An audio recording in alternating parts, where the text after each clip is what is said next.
Vegapunk gustong ibunyag ang pangalan ng Ancient Kingdom? Ancient Robot halatang babangon muli? Edison patay na nga ba talaga? Gorosei sikretong sinusubukang i-replicate ang Nika Fruit? Ilan lang yan sa mga napasadahan sa latest chapter na 1118. Napakamalaman nga ng chapter na ito, kaya hihimayin natin ang lahat ng yan ngayong araw. Sa pagsisimula ng chapter, ipinakita nga ang Ancient Robot na nahulog sa karagatan matapos itong mabilis na mapatumba ng mga Gorosei. Maraming fans kasama na ako ang nadismaya dyan dahil matagal na kasing hinahype sa storya itong Ancient Robot pero hindi man lang siya tumagal ng isang chapter sa labanan. Isang iglap lang ay tumba na agad siya, kaya ipagdasal na lang natin na sana hindi pa dyan nagtatapos ang papel niya sa Egghead. Habang palubog siya sa tubig, malungkot nitong hinahanap si Joy Boy at binanggit na gusto niya raw sana itong makita. Mukhang konektado talaga itong power source niya sa Drums of Liberation ni Nika. At baka isa pa nga ito sa mga dahilan kung bakit mabilis siyang natalo ng Gorosei. Kung babalikan kasi natin yung mga eksena niya, madalas natin siyang nakikitang gumagalaw kapag nagtransform si Luffy sa Gear 5. At noong nakaraang chapter, nakita nga natin na naubos na ulit ang Gear 5 ni Luffy. Kaya baka naubusan na rin ng power source itong Ancient Robot. Kaya siguro mabilis siyang natalo at hindi na ipakita ang buong potential niya. Theory pa nga lang ito sa ngayon, pero makukumpirma na lang natin yan kapag bumangon ulit ang Ancient Robot kapag bumalik na ang Gear 5 ni Luffy. Habang palubog ang Ancient Robot ay narinig natin ang mga huling linya ni Vegapunk. Sinabi niya ang mga salitang, "And their name was," bago siya tuluyang maputol. Mukhang may pangalan siyang gustong ibunyag sa mundo. Kung idudugtong natin ito sa huli niyang linya sa nakaraang chapter, magmumukha itong ganito. "To those scattered throughout the world who bear the name of D, within you there is Mo. And their name was..." Sa huling chapter, mukhang may gustong isingle out si Vegapunk na individual mula sa mga D members na may espesyal na katangian. At kung idudugtong yan sa mensahe sa chapter na ito, mukhang papangalanan na sana ni Vegapunk ang individual na ito. Sino ba yung mga posibilidad dyan? Syempre una, pwedeng gusto niyang isingle out yung D member na kumain ng Nika Fruit na kinain rin ni Joy Boy at siguradong magkakaroon ng importanteng papel sa hinaharap, si Monkey D. Luffy. Posible rin na gusto niyang isingle out ang isang D member na may posibilidad na traidorin sila at magdulot ng kasamaan, katulad ni Marshall D. Teach. At pangatlo, pwede rin na gusto niyang banggitin ang isang sikretong D-Clan member na hindi pa nakalantad ang pagiging miyembro ng D-Clan, na may importanteng papel rin sa hinaharap. Yan nga yung mga obvious na posibilidad base sa struktura ng mensahe ni Vegapunk. Pero para sa akin, meron pang isang posibilidad na hindi inaakala ng marami. Kung maaalala natin, itong nangyari kay Vegapunk ay halos kaawig noong nangyari kay Professor Clover sa Ohara. Meron rin siyang pangalan na gustong banggitin noong panahon na yon, ang pangalan ng Ancient Kingdom sa nakaraan, na ngayon ay alam na natin na kinabilangan ni Joy Boy. Noong inilalarawan ni Professor Clover yung hypothesis niya na ang Ancient Kingdom raw ang gumawa ng mga poneglyphs at naging kalaban daw ng world government, kalmado pa ang mga Gorosei at sinabihan lang na wala naman daw basehan ng mga sinasabi niya. Pero noong dumating na si Professor Clover sa parte kung saan sasabihin niya na ang pangalan ng Ancient Kingdom, biglang nagpanik ang mga Gorosei at agad siyang pinapatay. Mukhang napaka-importante talaga ng implikasyon ng pangalang ito. Yung tipong pag nalaman nito ng mundo, ay magbibigay ito ng clue sa tunay na katauhan at filosofiya ng Ancient Kingdom. Kahit si Professor Clover ganyan rin ang sinabi. Kaya hindi na nakakagulat na ayaw itong may sa publiko ng Gorosei. Kung maaalala rin natin, itong si Professor Clover at Ohara ang isa sa mga nag-inspire kay Vegapunk na pag-aralan ng Void Century. Mismong mga teksto at librong pinag-aralan ni Vegapunk ay yung mga teksto na naipon ng Ohara na inilipat ng mga giant sa Elbaf. Kung alam ni Clover ang pangalan ng Ancient Kingdom, malamang alam rin ito ni Vegapunk. Dahil nga binasa rin ni Vegapunk yung mga napag-alaman ng Ohara at mas dinagdagan pa nga ang research nila sa sumunod na 20 years. Binanggit rin sa atin sa Egghead Island na nais ni Vegapunk na tapusin ang nasimulan ni Professor Clover. Kaya sa tingin ko, itong pangalan na muntik nang mabanggit ni Vegapunk ay hindi lang simpleng pangalan ng isang D-Clan member, kundi pangalan mismo ng Ancient Kingdom. Sabi nga nila, nais niyang tapusin ang nasimulan ni Professor Clover. Yung pangalan na hindi nabanggit ni Clover ay si Vegapunk ang magbubunyag. Kaya nga sa tingin ko, bago matapos itong Egghead Island arc, matatapos yung mensahe ni Vegapunk at may bubunyag ang pangalan na ito. Hindi man natin makompleto ang buong pangyayari sa Void Century, at least man lang malaman natin ang pangalan ng Ancient Kingdom. Pero anyway, theory pa nga lang ito sa ngayon at posible pa rin na simpleng pangalan lang ng isang D-member ang gustong ibunyag ni Vegapunk. Pero kung kayo ay may naiisip tungkol dyan, kung ano ba talaga itong pangalan na gustong sabihin ni Vegapunk, comment nyo na lang rin sa baba. Kung nag-e-enjoy ka rin sa mga ganitong analysis at review tungkol sa One Piece, mag-subscribe ka na sa ating channel dahil marami pa tayong similar videos na ilalabas.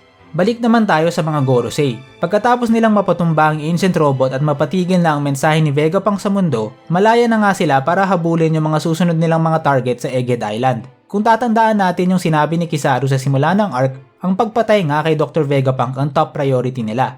Pero mukhang hindi lang ito nag-a-apply sa Stella Body, kundi pati na rin sa lahat ng satellites, maliban kay York. Binanggit nga ng Gorosei na napaka-useful raw ng punk records lalo pat gumagana at lumalaki pa rin ito kahit papatay na yung Stella Body. Kaya pwede nilang gamitin ang mga kaalaman na nakapaloob dito gamit si York dahil nga kaya niyang kumonekta rito. Pero syempre, kaya rin kumonekta rito ng ibang satellites kaya baka pwede pa nila itong maisabotahe. Kaya nga kung gusto ng world government na masolo itong punk records ay kailangan talaga nilang patayin lahat ng satellites maliban kay York. Isa pa, tandaan rin natin na ang lahat ng memorya at alaala ni Dr. Vegapunk ay nasa punk records. Kung baga may backup data siya. Kaya kung makahanap itong mga satellites ng paraan kung paanong i-transfer ang mga memoryang ito sa isang bagong katawan, ay baka posible pa na ma-revive itong Stella Vegapunk. Kaya kung gusto ng Gorosei na panatiliing patay itong si Stella, ay kailangan talaga nilang burahin rin lahat ng satellites. Binanggit nga ni York na bukod sa kanya, 2 satellites na lang ang natitira, si Lilith at Atlas. Pero teka, parang may mali sa pahayag na yan parang may kulang. Sige nga bilangin nga natin. All in all, meron 7 Vegapunk, ang main Stella Body at 6 na satellites. Una na ngang namatay si Shaka matapos siyang barilin ni York sa basement floor. Patay na rin si Pythagoras matapos durugin ni S-Snake ang ulo niya habang si Stella naman ay tinuluyan na ni Kizaru. Ito nga yung mga direkta nating nakitang namatay. Kinumpirma naman ni York na buhay pa si Lilith na nandoon rin sa parehas nilang stratum at si Atlas na nasa northeast coast. Kaya maliban kay York, meron pa dapat isang satellite na buhay, si Edison. Huli natin siyang nakita na sugatan pero buhay pa naman, kaya nakakapagtaka na hindi siya binanggit ni York. May nangyari kaya sa kanya off-screen? Sa tingin ko, malamang buhay pa siya. Yung basihan lang naman ni York ay yung pagkakonekta nila sa punk records. So posible na nag-disconnect lang itong si Edison para hindi siya madetect ng iba. So ine-expect ko na may pinaplano itong si Edison at susulpot na lang mamaya upang gulatin sila York at tulungan ng Straw Hats na makatakas. Balik naman tayo sa barko ng mga Giants. Nakita nga natin na tapos na yung nakaraang labanan. Na-neutralize na ni Bonnie itong mga Vice Admirals sa pamamagitan ng pagbabagong anyo sa kanila bilang mga bata. Pinapakita nga dito kung gaano talaga ka-overpowered itong kapangyarihan ni Bonnie. Maski mga Vice Admirals ay walang laban dito. Ang tanging solusyon na lang siguro dito ay ang pagkakaroon ng malakas na haki upang i-cancel out ang epekto ng Devil Fruit katulad ng ginawa ni Lo. Pero yung ganyang level ng haki ay minsan lang talaga natin makita sa isang tauhan. Bigla namang dumating si Mars upang pigilan sila sa pagtakas. Buti na lang ay nakakain na naman itong si Luffy kaya ready na ulit siyang lumaban. Nag-transform siya sa Gear 5 at hinikayat si Bonnie na gayahin rin siya. Ilang beses na nating nakita si Bonnie na ginagaya itong Gear 3 ni Luffy. Kaya interesante nga kung kaya niya rin gayahin ng Gear 5. Agad namang ginamit ni Bonnie ang distorted future niya at humingi nga ng future kung saan siya ay ganap na malaya. Nagresulta nga ito ng isang forma na kahawig ng Gear 5 ni Luffy. Maski ang damit ni Luffy, puting buhok at ulap na kadalasang sumisimbolo sa Awakened Zoan form ay nakopya ng forma ni Bonnie. Alam na natin na kaya niyang gawing malagoma ang katawan niya, pero abangan na lang natin sa susunod na chapter kung kaya niya ring gawing goma ang kapaligiran niya kagaya na lang ng Awakened form ni Luffy. Napansin ko nga na maraming fans ang nagkaroon ng negatibong reaksyon tungkol sa ginawa ni Bonnie. Bukod sa napaka-overpowered na talaga ng kapangyarihan niya, parang hindi rin akma na basta-basta lang nakokopya itong kapangyarihan ni Luffy. Diba kaya nga siya special ay dahil itong Devil Fruit niya ang legendary God Fruit na ginamit rin ng unang pirata? Kaya parang nababawasan yung pagka-special nito kung basta-basta lang itong nagagaya.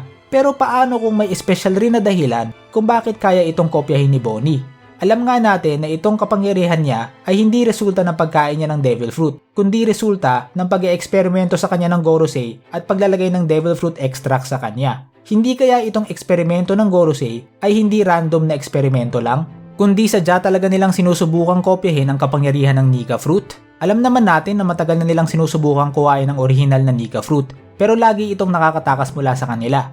Hindi kaya alam nila na itong HH Fruit ni Bonnie ay may kakayahang kopyahin ng Nika Fruit kaya pinag-eeksperimentohan talaga nila ito? Kung totoo yan, bakit kaya nila ito sinusubukang kopyahin? May importansya kaya ang kapangyarihan nito para sa mga future nilang plano? O simpleng coincidence lang ba ang lahat at hindi talaga nila alam na kaya pala itong gawin ng HH Fruit? At nangyari lang ito dahil sa matinding imahinasyon at creativity ni Bonnie. Pinakita rin sa chapter na ito na nire-reinforce na naman sa atin na idol talaga nitong si Bonnie si Nika dahil sa mga kwento ng tatay niya. Itong mga paggaya ni Bonnie sa mga moves at galaw ni Luffy ay parang kahawig ng paggaya ni Shanks sa captain at iniidolo niya rin na si Goldie Roger.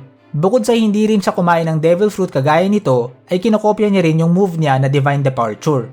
Habang palalim ng palalim itong samahan at relasyon ni Luffy at Bonnie ay pataas ng pataas itong hinala ko na sasali na talaga itong si Bonnie sa Straw Hats.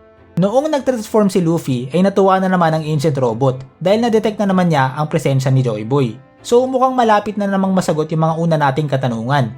Kapag itong Ancient Robot ay nabuhayan ng loob at umakyat na naman mula sa ilalim ng dagat, halos kumpirmasyon na nga yan na galing talaga sa Drums of Liberation itong power source niya. Pero ang mas matindi, hindi na lang isa kundi dalawang Nika ang nag-transform ngayon.